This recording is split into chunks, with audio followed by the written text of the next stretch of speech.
This is my first video with my new minnow. I had my old minnow flip and then I lost it at the ski resort, so there's my new fancy one that has 2 hours on it, and it's minnow HD, so that's pretty cool. Today I'm working on looks like a radiator on a 2001 Mazda B2300. This one was kind of a stinker because I did the tank because it was leaking down here. It was given all the symptoms of a heater core, and then also the heater control valve, as you see right down in here. Let me put some light on that. Well, I don't want to pull that from there, but it was leaking around the hose connections. When I went to take the hoses off, it just crumbled like just nothing. So anyway, I get a call from the customer saying I've got a coolant leak. All the antifreeze just leaked right back out, and so what did you do to my car? I'm like, sweet. Love that. Just happens. But anyway, the thing with this is the radiator's leaking. As you can see, I've got my MAC pressure tester. Absolutely love this thing. What you do is you take your radiator cap, see what it says. This one's 16 psi, for example.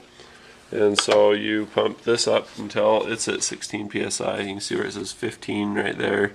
So then you just go one more notch past that. It's also 1.1 atmospheres, as you see in the yellow.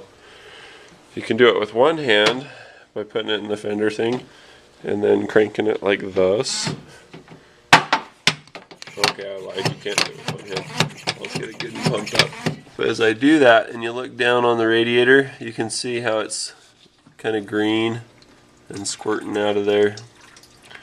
I had to separate the radiator away from the radiator support just a little bit to be able to show that. To get the radiator out of this, it's not too bad really. There's an electric fan that unbolts from here. You don't really have to unbolt any of that, just get it out of the way.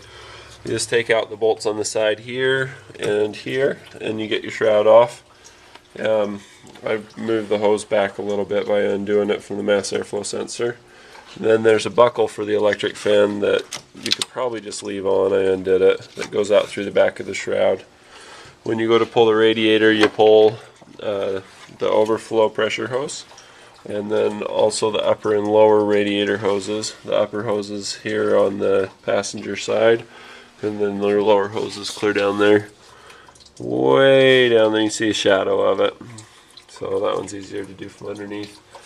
And it's pretty much how you pull the radiator. It's got these little braces that it sits on. I could probably pull my light out now.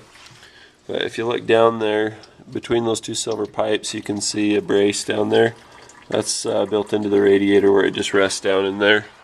It's got another one on this side as well.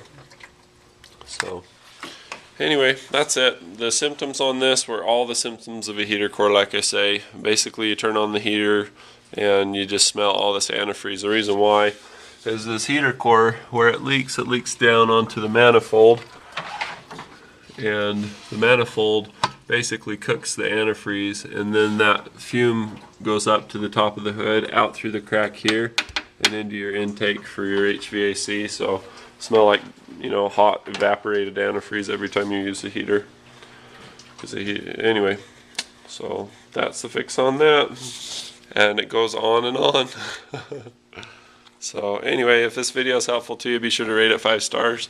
If you have any questions or comments, leave them in the comments below. And if you'd like to learn more, feel free to subscribe, and that'd be great.